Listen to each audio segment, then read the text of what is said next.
میں ایک پین خریدنے مارکیٹ تک جا رہی ہوں، آپ کو کچھ منگوانا ہے؟ دروازے سے نکلتے ہوئے اس نے پوچھا تھا۔ اس کی متورم آنکھیں اور سرخ ناک بتا رہی تھی کہ وہ دیر تک روتی رہی ہے۔ عفت کہنا چاہتی تھی کہ باہر سرد ہوا چل رہی ہے، گرم جرابیں اور جوگرز پہن کر جاؤ، لیکن خاموشی سے اسے جاتے ہوئے دیکھتی رہیں۔ جاسیہ پھر اسی جگہ جا رہی تھی جہاں وہ سیاہ کرولا موجود تھی۔ فاصلہ تیزی سے طے کرنے کی خاطر وہ اس قدر تیز رفتاری سے چلتی رہی کہ وہاں پہنچنے پر اس کی سانسیں بے ترتیب ہو رہی تھیں۔ اب وہ جگہ خالی تھی، گاڑی وہاں موجود نہیں تھی۔ آسمان کے سینے سے پھوٹتا خنک اندھیرا اس کی رگوں میں اترنے لگا۔ برگد کی خمیدہ شاخیں چپکے چپکے ٹھنڈی آہیں بھر رہی تھیں۔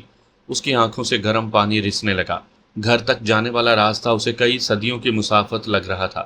اس کے قدموں میں چلنے کی سکت باقی نہیں تھی، اور عفت ٹی وی کی تاریک سکرین کو گھورتے ہوئے سوچ رہی تھی، آج نہ جانے کیا ہو گیا۔ 8 بجے والا ڈرامہ تو وہ ہر قیمت پر دیکھا کرتی ہے، آج خدا معلوم کیسے بھول گئی۔ بڑے سے سیاہ گیٹ پر بوگن ویلیا کی آتشی گلابی اور سفید کلیاں ایسے جھکی تھیں جیسے کسی گھوڑے کی پیشانی پر گری ہوئی عیال۔ گیٹ پار کرتے ہوئے وہ کچھ متوحش سی تھی، کسی ایسی ہرنی کی طرح جو باغوں کے جتھے میں گھسنے پر مجبور ہو۔ اندر داخل ہوتے ہی وہ نیم چھتی نظر آتی تھی، جس کے نیچے چوکیدار کرسی بچھا کر بیٹھا تھا۔ اس کے سامنے وسیع و عریض لان میں تقریباً ویسی ہی لڑکیاں ہرے، نیلے، گلابی اور زرد دوپٹوں کے ساتھ ادھر ادھر بکھری تھی، جیسی اس نے پہلے سے سوچ رکھی تھی۔ کالج اس کے تصور سے کہیں زیادہ بڑا تھا۔ انابی اور کافوری رنگ میں ڈوبی عمارت یہاں سے وہاں تک پھیلی ہوئی تھی۔ سفیدے کے دیو کامت درختوں کے دو رویا قطاروں میں سے گزر کر وہ ایڈمن بلاک کے قریب پہنچی تو صدف ایک لڑکی کو دیکھ کر ٹھہر گئی۔ وہ ان دونوں سے بہت خوش اخلاقی سے ملی تھی۔ اس کے نیلے دوپٹے سے عائشہ جان گئی تھی کہ وہ 4th ایئر کی اسٹوڈنٹ ہے۔ لو جی، سارا مسئلہ ہی حل ہو گیا۔ عائشہ، یہ میری ہیں، یہ تمہیں ٹائم ٹیبل اور کلاس رومز کے بارے میں سمجھا دیں گی۔ ان کا نام عائشہ ہے؟ میری اس کا ہاتھ تھام کر ملائمت سے بولی۔ کہاں سے آئی ہیں یہ؟ کنگن پور سے۔ اچھا، باقی باتیں آپ اسی سے پوچھ لیں، میں تو جا رہی ہوں، ہسٹری کا پیریڈ نکل جائے گا ورنہ۔ عائشہ، تم فولنگ سے بچنا چاہتی ہو تو ان کے ساتھ ہی رہنا۔ نئی آنے والی لڑکیوں اور خاص طور پر تم جیسی لڑکیوں کی بہت درگت بنتی ہے یہاں۔ صدف چلی گئی اور میری اسے ساتھ لے کر لان میں سے ہوتے ہوئی اندرونی عمارت میں آ گئی۔ نوٹس بورڈ کے سامنے ٹھہر کر اس نے عائشہ کی کلاسز کا شیڈیول نقل کیا اور ساتھ ہی اس کے متعلق سوال کرتی رہی۔ پھر وہ اسے سارے کالج میں گھمانے لگی، کلاس رومز دکھائے، کمپیوٹر لیب، لائبریری اور کینٹین دکھائی۔ اس دورانیے میں وہ عائشہ کے متعلق چیدہ چیدہ باتیں جان چکی تھی، مگر اپنے بارے میں اس نے کچھ نہیں بتایا تھا، سوائے اس کے کہ وہ میری ہے اور ہاسٹل میں رہتی ہے۔ عائشہ کو پہلی ہی ملاقات میں وہ بہت اچھی لگی تھی۔ اس کی آواز میں طنز یا ترہم کے بجائے نرمی تھی۔ اس کی دودھیا رنگت میں سرخی کی واضح جھلک تھی۔ ہنستے ہوئے گالوں میں ننھے ننھے بھنور پڑتے اور سفید چمکدار دانتوں کی سیدھی قطار آنکھوں میں کھبنے لگتی۔ کٹورا سی آنکھوں میں نمی سی ہلکورے لیتی تھی۔ گھنے سیاہ بال کندھوں سے ذرا نیچے تک جھول رہے تھے۔ میری میں ہر وہ خوبی موجود تھی جو حسین ہونے کے لیے ضروری سمجھی جاتی ہے۔ اس کی اچھی صورت اور نرم خوئی کے علاوہ عائشہ اس لیے بھی خوش تھی کہ اس کی میت میں وہ اس خوف سے کسی حد تک پیچھا چھڑا چکی تھی جو کالج کے حوالے سے اس کے اعصاب پر سوار تھا۔ صدف نے کہا تھا یہاں مسجد بھی ہے کالج میں، وہ مجھے دکھا دیں، اس نے میری کے ساتھ چلتے ہوئے کہا تھا۔ مسجد بھی دکھا دیتی ہوں، وہ اس طرف ہے۔ اس نے ایک سمت اشارہ کیا اور قدموں کو اسی رخ موڑ دیا۔ تم نماز پڑھتی ہو؟ جی ہاں، یہ ہے مسجد، اندر سے دیکھنی ہے تو آ جاؤ۔ مسجد کے مقابل شہتوت کے 3 درخت ایک قطار میں استادہ تھے۔ وہ ان کے سائے میں ٹھہر گئیں۔ بہت سی لڑکیاں مسجد میں آ جا رہی تھیں۔ یہ لڑکیاں اس وقت مسجد میں کیا کر رہی ہیں؟ نماز کا وقت تو نہیں ہے؟ اس نے پوچھا تو میری ہنس پڑی۔ مسجد میں واش بیسن کے اوپر آئینہ لگا ہے، لڑکیاں وہاں اپنا میک اپ درست کرتی ہیں، بال بناتی ہیں۔ نماز پڑھنے تو کوئی ایک آدھ ہی جاتی ہے۔ آپ کرسچن ہیں جی؟ عائشہ نے وہ سوال پوچھ ہی لیا جو کافی دیر سے اس کے دماغ میں گردش کر رہا تھا۔ نام سے میری مسلمان نہیں لگتی تھی۔ وہ شروع سے ہی اس بارے میں پوچھنا چاہ رہی تھی، مگر جھجک مائنے تھی۔ میری یکدم چپ سی ہو گئی۔ کئی ثانیے وہ خاموش رہی، پھر خلا میں گھورتے ہوئے آہستگی سے سر ہلایا۔ ہاں، میں کرسچن ہوں۔ عائشہ کو اس کی خاموشی بڑی عجیب لگی تھی۔ سامعین کرام، آپ سن رہے ہیں ایک دلچسپ اردو کہانی جس کا نام ہے رقص جنون۔ یہ اس سلسلے کی قسط نمبر 3 ہے اور اس کی مصنفہ ہیں بشریٰ سعید۔ مجھے امید ہے آپ کو میری یہ کاوش پسند آئے گی۔ آپ نے اگر ابھی تک میرا چینل مائی وائس سبسکرائب نہیں کیا تو ابھی میرے چینل کو سبسکرائب کر کے بیل نوٹیفیکیشن آن کر لیجئے تاکہ آنے والی ہر نئی کہانی کی اطلاع بر وقت آپ تک پہنچ سکے۔ سامنے فٹ پاتھ پر تیز تیز ڈگ بھرتے شخص کی ایک جھلک دیکھ کر وہ چونک پڑی تھی۔ شاید وہ وہی تھا۔ وہ ایک ساتھ کے لیے تذبذب کا شکار ہوئی، لیکن اس کے پاس یہ فیصلہ کرنے کا وقت نہیں تھا کہ وہ واقعی اونیل جان تھا یا نہیں۔ وہ آدمی چند لمحوں میں اس کی نظر سے اوجھل ہونے والا تھا۔ کھڑکی سے ہٹ کر وہ سر پٹ سیڑھیوں کی طرف بھاگی۔ جس رفتار سے اس نے سیڑھیاں طے کی تھی، نہ جانے وہ کیسے گرنے اور چوٹ کھانے سے محفوظ رہی تھی۔ گھر کے عقب میں سڑک پر پہنچتے ہی وہ اس سمت بھاگنے لگی جدھر وہ جاتا دکھائی دیا تھا۔ اسے بالکل معلوم نہیں تھا کہ وہ اسے روکنے میں کامیاب ہوگی، اور وہ اونیل ہوا تو اس سے کیا کہے گی۔ وہ کچھ سوچے سمجھے بنا ہی اس تک پہنچنے کی صحیح کر رہی تھی۔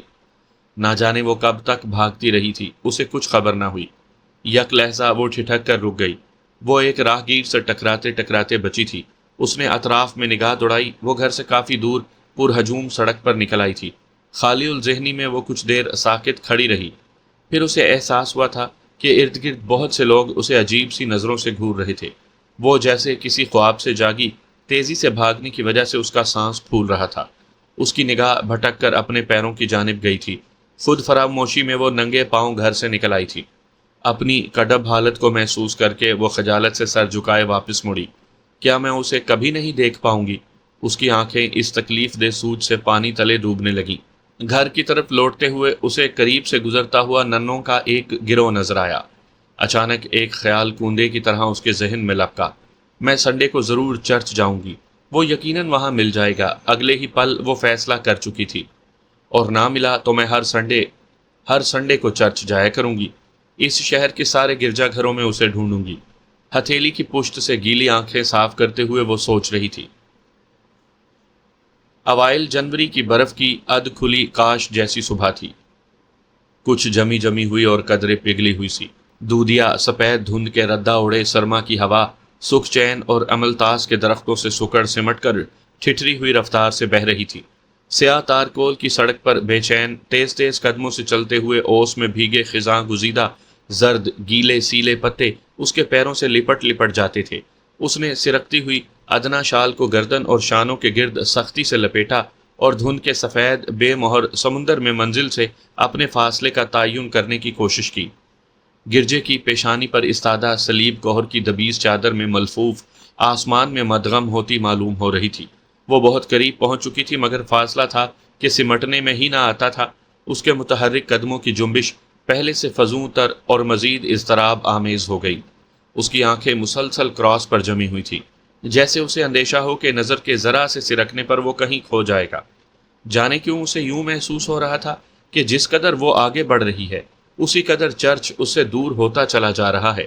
دھند میں لپٹی سلیب آگے ہی آگے سرکتی محسوس ہوتی تھی، جیسے وہ بھی اسی سمت میں سفر کر رہی ہو، جیسے اس کے قدم آگے لے جانے کے بجائے اسے عقبی سمت میں دھکیل رہے ہوں۔ اس وحشت انگیز خیال سے اس نے اپنی رفتار استطاعت کی آخری حد تک تیز کر دی۔ وہ خاصی دور سے پیدل چلتی ہوئی آ رہی تھی۔ یاسیت سے معمور موسم کی تلخ خنکی اور تھکن نے اعصاب کو اتنا بوجھل کر دیا تھا کہ قدموں سے چلنے کی سکت چھننے لگی تھی۔ جب اس کے پیروں نے گرجے کی یخ گرفتہ نیم خوابیدہ سیڑھیوں کو چھو کر محسوس کیا تو وہ بری طرح ہانپنے لگی۔ شدید ٹھنڈ کے باوجود اس کی ناک کی چونچ اور اوپری ہونٹ پر پسینے کی ننھی ننھی بوندیں لرز رہی تھی۔ گرم شال جو کندھوں سے ڈھلک کر زمین پر گھسٹنے لگی تھی اس کے پیروں میں الجھی تو اگلے زینے کی طرف تیزی سے قدم بڑھاتے ہوئے اسے زوردار ٹھوکر لگی، لیکن ایک لمحہ توقف کیے بغیر دو دو زینے پھلانگتی وہ چرچ کے صحن میں آ گئی۔ اندر صبح کی سروس جاری تھی۔ خراب موسم کے باعث بہت کم لوگ آئے تھے۔ پارکنگ میں کھڑی چند کاروں پر نگاہ دوڑا کر اسے مایوسی کا سامنا ہوا۔ وہ سیاہ کرولا ان گاڑیوں میں موجود نہیں تھی۔ وہ ایک سنگی بینچ پر ڈھہ گئی جو مرکزی دروازے سے ذرا ہٹ کر پیپل کے درخت کے پاس نصب تھا۔ یہ ان کے گھر سے نزدیک ترین چرچ تھا۔ اس طرف کوئی بھی ویگن نہیں آتی تھی، اس لیے اسے پیدل چل کر آنا پڑا تھا۔ رات کو امی کی چائے میں اس نے نیند کی 2 گولیاں ملا دی تھی۔ وہ سونے کے لیے کبھی کبھار سلیپنگ پلز لیا کرتی تھی۔ ان کے رائٹنگ ٹیبل کی دراز سے وہ گولیاں حاصل کرنے میں اسے کوئی دقت نہیں ہوئی تھی۔ اسے معلوم تھا وہ دن چڑھے تک سوتی رہیں گی، کیونکہ ڈاکٹر نے انہیں ایک وقت میں صرف ایک آدھ گولی استعمال کرنے کی ہدایت کی تھی، مگر بہرحال اسے دودھ والے کے آنے سے پہلے گھر پہنچنا تھا۔ سروس تمام ہو گئی تھی، لوگ باہر آنے لگے۔ لاشعوری طور پر وہ سنبھل کر بیٹھ گئی تھی۔ ایک خمیدہ کمر والے بوڑھے کے پیچھے اس نے اونیل کو نکلتے دیکھا تھا۔ اس کی آستین کے نیچے بینڈیج کا ابھار نظر آ رہا تھا۔ وہ سانس روک کر اس کے اٹھتے ہوئے قدم کو گننے لگی۔ وہ اس کے بالکل پاس سے گزر کر آگے بڑھ گیا۔ اس پر ایک اچھلتی نگاہ ڈال کر وہ گزر گیا تھا۔ اس کی آنکھوں میں شناسائی کی کوئی رمق پیدا نہیں ہوئی تھی۔ وہ اس کے پیچھے چل دی۔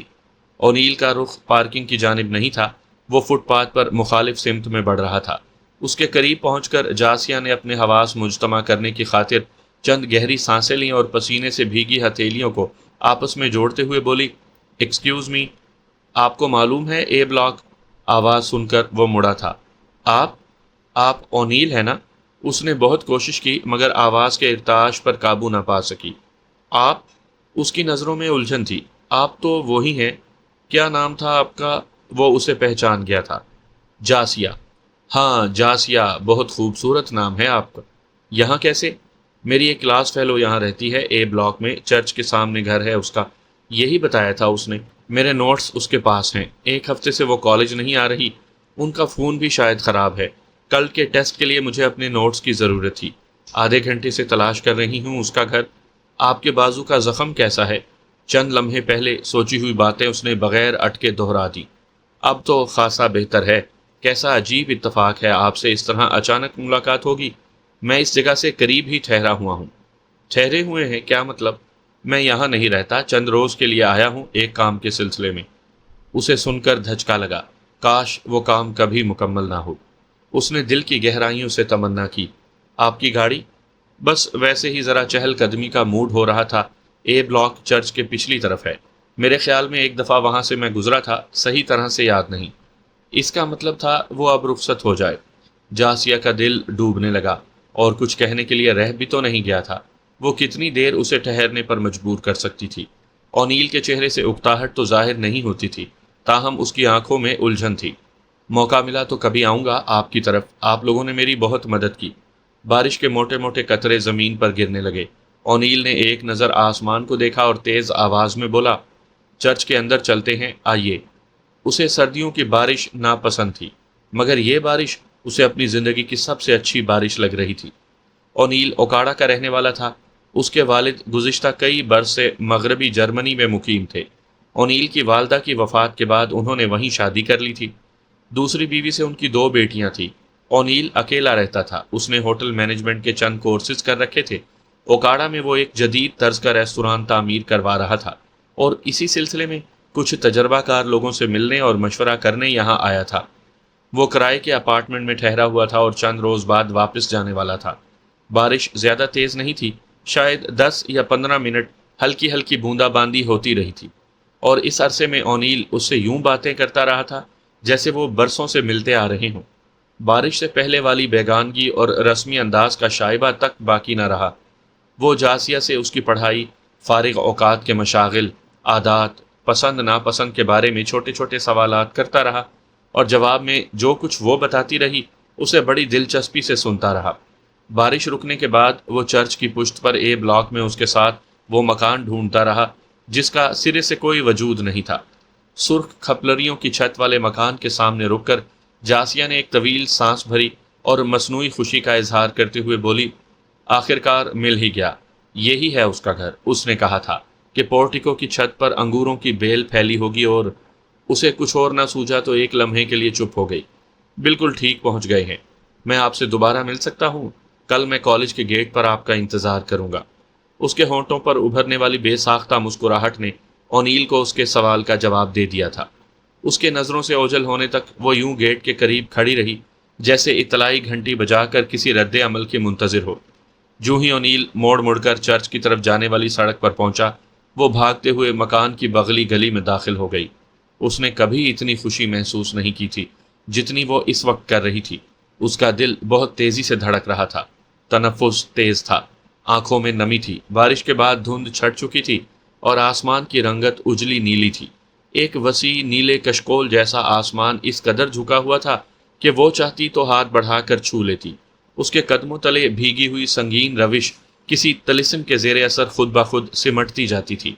اس نے ایک دفعہ بھی یہ جاننے کی کوشش نہیں کی کہ وہ اپنے گھر کی طرف جا رہی تھی یا کسی انجانی سمت میں۔ وہ اپنے آپ میں مگن سر جھکائے چلی جا رہی تھی کہ ایک پھیلا ہوا مکروہ ہاتھ اس کے سامنے آ گیا۔ شاید وہ ہاتھ ہی تھا، کسی جانور کے پوست بریدہ پنجے جیسا ہاتھ، کلائی پر جگہ جگہ سے کالی ادھڑی ہوئی گلابی گھڑے جن کے کناروں پر سفید لیس دار مواد جمع تھا۔ وہ ڈر کر 2 قدم پیچھے ہٹ گئی۔ اس نے اپنی پوری زندگی میں اس قدر گھناؤنا چہرہ نہیں دیکھا تھا۔ اس بھکاری عورت کا چہرہ اور گردن غلیظ رستے ہوئے پھوڑوں سے پر تھے۔ ایک آنکھ پر گلابی لوتھڑا اس طرح لٹکا تھا کہ وہ دکھائی نہیں دیتا تھا۔ دایاں کان یوں جھول رہا تھا جیسے کسی بھی لمحے جسم سے جدا ہو کر گر جائے گا۔ اس کے وجود سے ایسا ناقابل برداشت تعفن اٹھ رہا تھا کہ جاسیہ کو بے اختیار اوبکائی آ گئی۔ اس نے پل اوور کی جیب میں ہاتھ ڈالا، ایک سکہ شہادت کی انگلی اور انگوٹھے کی چٹکی میں پکڑ کر اس کی ہتھیلی کے اوپر ہوا میں ہی چھوڑ دیا۔ کراہت کے مارے اس کا سارا جسم سکڑا ہوا تھا۔ اسے لگ رہا تھا وہ چند لمحے اور یہاں ٹھہری تو اسے قے آ جائے گی۔ وہ تیز قدموں سے آگے بڑھنے لگی تھی کہ بڑھیا نے اپنا ہاتھ اس کے کندھے پر رکھ دیا۔ اسے جھرجھری سی آ گئی۔ وہ اس کا راستہ روک کر کھڑی ہو گئی۔ سکہ اس نے زمین پر پٹخ دیا تھا۔ تیں ماں سے گھن کھاوے، کیوں ری تیں کو گھن کیوں آوے؟ تیں بھی کوڑیے ماں کی تریو، پر تیں کا کوڑ دکھے نا، تیرو من کے بھیتر ماں کوڑ ہے۔ یعنی اس کا مطلب تھا کہ تو مجھ سے گھن کھاتی ہے، کیوں ری تو گھن کھاتی ہے، تو بھی تو کوڑی ہے میری طرح، پر تیرا کوڑ دکھائی نہیں دیتا، تیرے من کے اندر کوڑ ہے۔ جاسیہ خوف زدہ ہو گئی۔ بھکارن کی آواز میں وحشت تھی، شاید وہ کوئی پاگل تھی۔ وہ اس سے کترا کر بھاگ پڑی، مگر کری صورت بڑھیا اس سے زیادہ صورت سے بھاگی اور ایک بار پھر اس کے سامنے آ گئی۔ وہ کولا دبا کر چلتی تھی اور اس کی چال میں واضح لنگڑاہٹ تھی۔ اس کے باوجود وہ حیرت انگیز پھرتی سے جاسیہ کا راستہ روک چکی تھی۔ میرو پنڈوں کے زخم تیں کو نظر آویں، واہ جو سونی چمڑی ماں لکائے پھریں کوڑ، تیں ان سے گھن کیوں نہ کھاوے، وس کو سب دکھے، واہ سب کے بھید جانے، بھیشر کی باتاں بھی جانے، واہ تیں سے گھن کھا گیا تاں بول ری کیا کرے گی، تیں کدھر جاوے گی، بول ری تیں کیا کرے گی۔ یعنی اس کا مطلب ہے میرے بدن کے زخم تجھے نظر آتے ہیں، وہ جو خوبصورت چمڑی تلے کوڑ چھپائے پھرتے ہیں ان سے تو گھن کیوں نہیں کھاتی۔ اسے سب دکھائی دیتا ہے، وہ سب کے بھید جانتا ہے، اندر کی باتیں جانتا ہے۔ وہ تجھ سے گھن کھا گیا تو بول ری کیا کرے گی، تو کدھر جائے گی، بول ری تو کیا کرے گی۔ پتہ نہیں وہ کیا کہہ رہی تھی۔ جاسیہ پر بوکھلاہٹ طاری ہو چکی تھی۔ وہ مڑ کر پچھلی سمت میں سر پٹ دوڑنے لگی۔ اس بار فقیرنی نے اس کا تعاقب نہیں کیا تھا۔ گلی کے نکڑ پر پہنچ کر اس نے ایک نظر مڑ کر پیچھے دیکھا۔ وہ اسی جگہ کھڑی سر اٹھائے آسمان کو دیکھ رہی تھی۔ جاسیہ نے اپنے دل کو کنپٹیوں میں بجتے ہوئے سنا تھا۔ تم اتنا کم کیوں بولتی ہو عائشہ؟ پتہ نہیں جی، میرے ابا جی کہتے ہیں زیادہ بولنے والے بے وقوف ہوتے ہیں۔ میری کے ہونٹوں پر مسکراہٹ بکھر گئی۔ اس کا مطلب ہوا میں بے وقوف ہوں؟ نہیں جی، اس نے جلدی سے نفی میں سر ہلایا۔ یہ تو میں نے نہیں کہا، آپ زیادہ تو نہیں بولتی، ضرورت کی بات ہی کرتی ہیں۔ اس وقت وہ دونوں دیوار کے ساتھ ساتھ رینگتے ہوئے اس خشک نالے کے کنارے بیٹھی تھی جو پتوں سے اٹا پڑا تھا۔ نالے پر سایہ فگن درختوں کے باعث یہاں نسبتاً ٹھنڈک رہتی تھی اور بہت سی لڑکیاں اپنے فارغ اوقات میں ادھر ڈیرا جما لیتیں۔ شور کی آواز سن کر عائشہ کی توجہ اس جانب چلی گئی تو اس نے ایک دبلی پتلی لڑکی کو کتے کا پلا اٹھائے ہوئے دیکھا۔ نالے کا کچھ حصہ جو کنکریٹ کی سلوں سے ڈھکا ہوا تھا، وہاں کتیا نے بچے دے دیے تھے۔ اس نے پہلے بھی لڑکیوں کو کتیا اور اس کے بچوں پر پتھر برساتے دیکھا تھا۔ وہ لڑکی پلے کو اگلے پنجوں سے لٹکا کر دائیں بائیں جھلاتے ہوئے بے تحاشا ہنس رہی تھی۔ اس کے ارد گرد 6-7 لڑکیوں کا گروہ گھیرا ڈالے اس کھیل سے محظوظ ہو رہا تھا۔ پلا اس آفت سے گھبرا کر چیاؤں چیاؤں کر رہا تھا۔ میری نے عائشہ کے چہرے پر پھیلتا اضطراب بھانپ کر وجہ پوچھی تھی، لیکن وہ منہ سے کچھ بولے بنا اسی سمت دیکھتی رہی۔ اب وہ لڑکی اس مختصر حوض کی جانب جا رہی تھی جس میں ایک بڑے نل سے گرتا ہوا پانی جمع ہوتا تھا۔ لڑکیاں وہاں پر منہ ہاتھ دھوتی تھیں۔ حوض کے قریب جا کر اس نے پلے کو زور سے جھلایا اور حوض میں اچھال دیا۔ ایک لڑکی نے تاک کر پتھر دے مارا۔ وہ درد سے بل بلا کر زور زور سے چلانے لگا۔ ایک منچلی لمبی سی چھڑی اس کی کمر پر چاقو کی طرح گھونپ کر اسے غوطہ دینے لگی۔ عائشہ ایک دم اپنی جگہ سے اٹھی اور تیزی سے ان لڑکیوں کے قریب چلی گئی۔ میری بھی اس کی تقلید میں اٹھ گئی تھی۔ وہ لڑکیوں کا گھیرا توڑ کر آگے بڑھی اور باہر نکلنے کے لیے جدوجہد کرتے ہوئے پلے کو دونوں ہاتھوں میں اٹھا لیا۔ کیا کر رہی ہو عائشہ، چھوڑو اسے۔ میری کو اس کی بے وقوفی پر غصہ آ گیا۔ آس پاس کھڑی لڑکیاں اسے ناپسندیدگی کی نظر سے دیکھ رہی تھیں۔ نہ جی، بے زبان جانوروں کو نہیں ستانا چاہیے۔ وہ بڑے اطمینان سے بھیگے ہوئے پلے کو اپنے دوپٹے سے پونچھ رہی تھی۔ اس نے ایک بار بھی نظر اٹھا کر لڑکیوں کے چہروں پر کھدا ہوا تمسخر دیکھنے کی کوشش نہیں کی۔ پلہ اپنے جسم کو بار بار سکیڑ کر پانی کے قطرے جھاڑ رہا تھا اور اس کے بالوں سے اڑتے چھینٹے عائشہ کے کپڑوں اور شاید چہرے پر بھی گر رہے تھے۔ میری نے مزید کچھ نہیں کہا۔ وہ ایک طرف کھڑی ہو کر ہونٹ بھینچے اسے دیکھتی رہی۔ عائشہ نے پلے کا جسم اچھی طرح خشک کرنے کے بعد اسے دھوپ میں چھوڑ دیا۔ نل سے اپنا چہرہ، ہاتھ اور دوپٹے کا پلو دھویا اور مڑ کر یوں مسکرائی جیسے کچھ ہوا ہی نہ ہو۔ اس کی آنکھوں میں عجیب اطمینان جھلک رہا تھا۔ تم نماز کیسے پڑھو گی؟ تمہارے کپڑے تو ناپاک ہو گئے۔ کوئی بات نہیں، میں قضا پڑھ لوں گی۔ تمہارا دل نہیں گھبرایا اسے ہاتھ لگاتے ہوئے؟ اس کے جسم سے گندے چھینٹے اڑ رہے تھے۔ دل گھبرانے والی کیا بات ہے؟ یہ بھی تو اللہ کی مخلوق ہیں، انہیں بھی درد ہوتا ہے، یہ بھی دکھی ہوتے ہیں۔ مخلوق کے ساتھ نیکی کرنے سے اللہ خوش ہوتا ہے جی، عائشہ سادگی سے بولی۔ تم نے اللہ کو خوش کیا ہے عائشہ، اس کے بدلے وہ تمہیں کیا دے گا؟ میری جانے کیا پوچھنا چاہ رہی تھی۔ وہ نیکیاں دیکھ کر تھوڑی دیتا ہے، وہ تو ان کو بھی دیتا ہے جو اس کا نام تک نہیں لیتے، اور ایسوں کو بھی جو ساری عمر کسی کا بھلا نہیں سوچتے۔ وہ اگر نیکیوں کے حساب سے تول کر دینے لگ پڑتا تو کسی کو کچھ بھی نہ ملتا۔ مخلوق بھلا خالق کو کچھ کیسے لٹا سکتی ہے؟ اس نے ہاتھ پاؤں آنکھیں جسم کے سارے عضو دیے ہیں۔ یہ کوئی ہماری نیکیوں کا اجر تو نہیں ہے؟ دن میں کتنی بار سانس لیتے ہیں ہم؟ اگر ایک نیکی کے بدلے ایک سانس ہو تو بتاؤ ہم کیسے پورے کرتے؟ میری چند لمحے اس کے پرسکون چہرے پر نظریں جمائے رہی تھی۔ ایک بات بتاؤ عائشہ، تم ان کپڑوں کے ساتھ نماز کیوں نہیں پڑھ سکتی؟ تمہارے کپڑوں پر لگی تھوڑی سی گندگی کے باعث وہ تمہاری نماز کیوں ٹھکرا دے گا؟ تمہاری نیت تو صاف ہے نا، تمہارے دل میں تو اس کی محبت ہے۔ تم نے اس کی خاطر اپنے ہاتھ اور کپڑے گندے کر لیے، اور وہ معمولی سی غلاظت برداشت نہیں کر سکتا؟ یہ کچھ عجیب سا نہیں لگتا؟ عائشہ بنچ پر بیٹھتے ہوئے سابقہ دھیمے پن سے بولی۔ ہم بندوں سے ملیں تو اچھے کپڑے پہنیں، بنیں سنوریں، جسم پر خوشبوئیں چھڑکیں، اچھا نظر آنے کے لیے پورا زور لگا دیں، اور اللہ سے ملیں تو کپڑے صاف بھی نہ ہوں؟ یہ زیادہ عجیب بات ہے جی۔ چلو اٹھو میرے ساتھ ہاسٹل چلو، میری نے اٹھتے ہوئے کہا۔ تمہارا دوپٹہ سارا گیلا ہو گیا ہے، میڈم زینت ضرور تم سے پوچھیں گی۔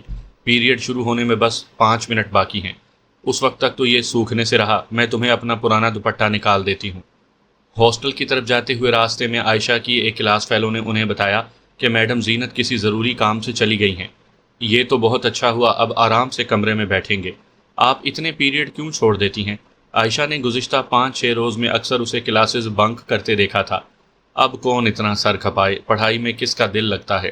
بس مجبوری کے مارے بندے بیٹھے ہیں، گریجویشن کی ڈگری ملنے کی امید پر۔ آپ ہاسٹل میں کیوں رہتی ہیں؟ آپ نے بتایا تھا نا کہ آپ کے رشتہ دار ادھر کینٹ میں رہتے ہیں، وہاں سے تو آپ روزانہ آ جا سکتی ہیں۔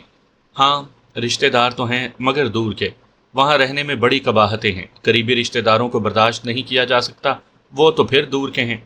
ہاں جی یہ تو ہے، عائشہ نے دھیرے سے سر ہلایا۔ میری کے کمرے کی آرائش دیکھ کر اس کی آنکھوں میں بے اختیار ستائش آ گئی تھی۔ ہر ایک شے اس سے عمارت ٹپک رہی تھی۔ فرش پر ملائم ریشوں والا دبیس قالین، دیواروں پر ٹنگی پینٹنگز، قیمتی ڈیکوریشن پیسز، کھڑکیوں اور دروازے پر ریشمی پردے۔ دوپٹہ نکالنے کے لیے اس نے الماری کھولی تو خوش رنگ دیدہ زیب ملبوسات کا ایک ڈھیر عائشہ کی نظروں کے سامنے آ گیا۔ وہ کالج کے طالبہ کا کمرہ کسی طور نہیں لگتا تھا۔ گزشتہ روز باتوں کے دوران میری کے والدین کا تذکرہ چھڑ گیا تو اس نے بتایا کہ وہ دونوں ایک روڈ ایکسیڈنٹ میں ہلاک ہو گئے تھے۔ اس کے والد اسپیئر پارٹس کی دکان چلاتے تھے اور وہ لوگ کرائے کے مکان میں رہا کرتے تھے۔ ان دنوں وہ والد کی وفات پر ملنے والی انشورنس کی رقم کو قومی بچت کی ماہانہ منافع کی اسکیم میں انویسٹ کر کے اپنے اخراجات پورے کر رہی تھی، مگر اس کا کمرہ کچھ اور ہی کہانی سنا رہا تھا۔ ہو سکتا ہے میری کے رشتہ دار یتیم لڑکی سمجھ کر اس کی مالی مدد کر دیتے ہوں۔ عائشہ نے خود ہی اپنے دل کو مطمئن کر لیا۔ تجسس اس کی فطرت میں شامل نہیں تھا۔ چھٹی کے وقت وہ عائشہ کو چھوڑنے کے لیے گیٹ تک آئی تھی اور کالی گاڑی کے ساتھ ٹیک لگا کر کھڑے دراز قامت شخص کو دیکھ کر اس کے قریب چلی گئی تھی۔ عائشہ ادھر آؤ، ان سے ملو، میرے کزن ہیں اونیل۔ وہ نہ آگے بڑھی اور نہ ہی اونیل کی ہیلو کا جواب دیا۔ وہ گہری نظروں سے اس کا جائزہ لے رہا تھا۔ تمہاری کوئی نئی دوست ہے نا؟ میں نے بتایا تو تھا تمہیں، ابھی 1 ہفتہ ہوا ہے عائشہ کو یہاں ایڈمیشن لیے ہوئے۔ اونیل، ہمیں آئس کریم کھلا لاؤ، میں ابھی جوتا چینج کر کے آتی ہوں۔ عائشہ تم یہیں ٹھہرو، میں ابھی آئی۔ وہ اپنے کمرے سے سلیپر پہن کر نکل آئی تھی۔ ٹھیک ہے، تم جوتا چینج کراؤ، اتنی دیر میں تمہاری دوست سے اپنا تعارف کرا دیتا ہوں۔ تم نے تو 2 جملے بول کر قصہ ختم کر دیا ہے۔ اونیل اور کزن ہونے کے علاوہ مجھ میں اور بھی کافی خوبیاں ہیں۔ عائشہ نے اس کی آنکھوں کو خود پر جمے ہوئے پایا۔ میری اس کی رائے لیے بغیر ہی چلی گئی تھی۔ اونیل چند قدم اٹھا کر اس کے قریب پہنچ گیا۔ اس کے ہونٹ کچھ کہنے کے لیے کھل ہی رہے تھے کہ وہ تیزی سے مڑی اور گیٹ سے اندر چلی گئی۔ اسے اونیل کی شخصیت سے عجیب قسم کا خوف محسوس ہوا تھا۔ اس کی نظروں میں ایک مخصوص چبھن تھی جو زرد چیونٹیوں کی مانند بدن پر رینگتی تھی۔ چھٹی کے وقت وہ کالج کے گیٹ سے باہر نکلی تو اونیل اس کے انتظار میں موجود تھا۔ جاسیہ کے لیے اس نے فرنٹ ڈور کھول دیا تھا۔ وہ بنا جھجکے بیٹھ گئی۔ ڈرائیو کرتے ہوئے وہ زیادہ وقت اپنے ریسٹورانٹ کے بارے میں بتاتا رہا تھا اور جاسیہ اس کی اجلی پیشانی پر کروٹیں لیتے سیاہ بالوں، لو دیتی آنکھوں، ہلتے ہوئے ہونٹوں کو مبہوت سے تکتی رہی تھی۔ وہ جانتی تھی کہ اونیل قطعی اجنبی تھا، اسے اس پر بھروسہ نہیں کرنا چاہیے، آنکھیں بند کر کے اس کی باتوں پر اعتبار نہیں کرنا چاہیے، مگر وہ اس کو مسحور کر دیتا تھا، جیسے کوئی سیاہ ناگ اپنی فسونکار آنکھوں سے شکار کو بے حس و حرکت بنا دیتا ہے۔ شکار یہ جاننے کے باوجود کہ موت سے آنکھیں چار ہیں، پلکیں جھپکائے بنا ساکت و صامت رہتا ہے۔ اونیل کو سامنے دیکھ کر اس کے اندر کی مزاحمت دم توڑ دیتی تھی۔ وہ اس پر اعتبار کرنے پر مجبور تھی۔ اس نے گاڑی ایک مشہور چائنیز ریسٹورانٹ کے سامنے روک دی تھی۔ باوردی دربان نے ان کے لیے دروازہ کھولا۔ وہ کبھی اتنے مہنگے ریسٹورانٹ میں نہیں آئی تھی۔ رنگ و بو میں لت پت نامانوس ماحول نے اس پر خفیف سی گھبراہٹ طاری کر دی تھی۔ ویٹر نے مینیو کارڈ اس کے سامنے لا کر رکھ دیا تھا۔ وہ کارڈ کھول کر فہرست پر نظر دوڑانے لگی۔ اسے چائنیز کھانوں سے ذرا سی بھی واقفیت نہیں تھی۔ ایک ٹی وی پروگرام میں ایک آدھ چائنیز کھانے کا نام سن چکی تھی اور انہی کھانوں کو وہ فہرست میں تلاش کر رہی تھی۔ بہت سوچ سوچ کر اس نے چکن مینچورین اور فرائیڈ رائس کا انتخاب کیا۔ اونیل نے اس کی پسند کو ترجیح دی تھی۔ آرڈر میں اس نے محض ایک سوپ کا اضافہ کیا تھا۔ کھانا کھاتے ہوئے وہ مسلسل محسوس کرتی رہی کہ ان کے دائیں طرف والی میز پر براجمان 4 لڑکیاں بار بار ان کی جانب دیکھتی اور سر جھکا کر سرگوشیوں میں باتیں کرنے لگتیں۔ ان کی آنکھوں میں رشک اور حسد کے جذبات دیکھ کر جاسیہ کی گردن میں خود بخود تناؤ آ گیا۔ ریسٹورانٹ سے نکلتے ہوئے وہ نہایت اعتماد کے ساتھ اونیل کے قدموں سے قدم ملا کر چل رہی تھی۔ اسے گھر سے قدرے فاصلے پر اتارتے ہوئے اونیل نے کہا تھا، میرا پروگرام 2-3 روز میں واپس جانے کا تھا، مگر اب لگتا ہے میں جلدی نہیں جا سکوں گا۔ کیوں؟ وہ خوامخواہ انجان بنی۔ بس اس شہر سے پیار ہو گیا ہے، جی ہی نہیں چاہتا اسے چھوڑ کر جانے کو۔ وہ ہونٹوں ہی ہونٹوں میں مسکائی۔ پھر تو رہنا ہی پڑے گا، مجبوری ہے۔ اگلے روز وہ پھر اسے لینے پہنچ گیا تھا۔ ان دونوں نے ایک تفریحی پارک میں کچھ وقت گزارا اور گزشتہ دن کی طرح اونیل اسے گھر کے قریب ایک کم آمدورفت والی سڑک پر اتار کر رخصت ہو گیا۔ پھر یہ ان کا معمول بن گیا۔ وہ روزانہ اسے کہیں گھمانے لے جاتا۔ زیادہ وقت گزر جانے پر جب جاسیہ واپس جانے کے لیے اصرار کرتی تو اونیل سخت کبیدہ خاطر ہوتا۔ دیر سے گھر آنے کا جواز پیش کرنے کی خاطر امی سے جھوٹ بولتے بولتے جب بہانے ناپید ہونے لگے تو اونیل نے اس مشکل کا یہ حل تجویز کیا کہ وہ کچھ دنوں کے لیے کالج جانا چھوڑ دے۔ اس طرح وہ زیادہ وقت اکٹھے بتا سکتے ہیں۔ اونیل کی بات وہ کیسے رد کر سکتی تھی؟ خود اس کی بھی تو یہی مرضی تھی۔ وہ گھر سے کالج کے لیے تیار ہو کر نکلتی۔ چوراہے سے اگلے موڑ پر اونیل اس کا منتظر ہوتا۔ چھٹی کے وقت وہ اسے واپس چھوڑ دیتا۔ اس نے وقت پر گھر آنا شروع کر دیا تو امی بھی مطمئن ہو کر خاموش ہو گئی۔ اسے معلوم تھا کہ اونیل صرف اس کی خاطر ٹھہرا ہوا تھا، مگر آخر تو اسے لوٹ کر جانا تھا۔ اس کی واپسی کے بارے میں سوچ کر جاسیہ کی نبضیں تھمنے لگتیں۔ اس اذیت ناک وقت کا تصور بھی اس کے لیے سہانے روح تھا۔ اس کی سوچ کا اختتام بس یہیں پر ہو جاتا تھا کہ اونیل اس کے پاس تھا۔ وہ اسے مل سکتی تھی، جی بھر کے دیکھ سکتی تھی، اس کی آواز سن سکتی تھی، لیکن ایسا کب تک ممکن ہوگا؟ وہ چلا گیا تو کیا ہوگا؟ ان دونوں کے درمیان مذہب کی دیوار حائل تھی۔ اسے کس طرح عبور کیا جا سکتا تھا؟ امی کو اس کے چوری چھپے ایک عیسائی لڑکی سے ملنے کی خبر ہو گئی تو حالات کیا ہو جائیں گے؟ یہ سب وہ سمجھنا نہیں چاہتی تھی۔ میں پروین کی طرف جا رہی ہوں، اس کی نند بہت بیمار ہے۔ کئی دنوں سے جانا چاہ رہی تھی لیکن یاد ہی نہیں رہتا کچھ۔ کینسر ہے بیچاری کو، آخری سانسیں لے رہی ہے۔ تم دروازہ بند کر لو، مجھے شاید 1.5-2 گھنٹے لگ جائیں گے۔ عفت نے گرم چادر اوڑھتے ہوئے اطلاع دی تھی۔ پروین اسکول میں ان کی کولیگ تھیں۔ اس نے گھڑی میں وقت دیکھا، سوئیاں 9 بجنے کا اعلان کر رہی تھی۔ اس نے انہیں رخصت کر کے دروازہ بند کیا اور کمرے میں ٹہلنے لگی۔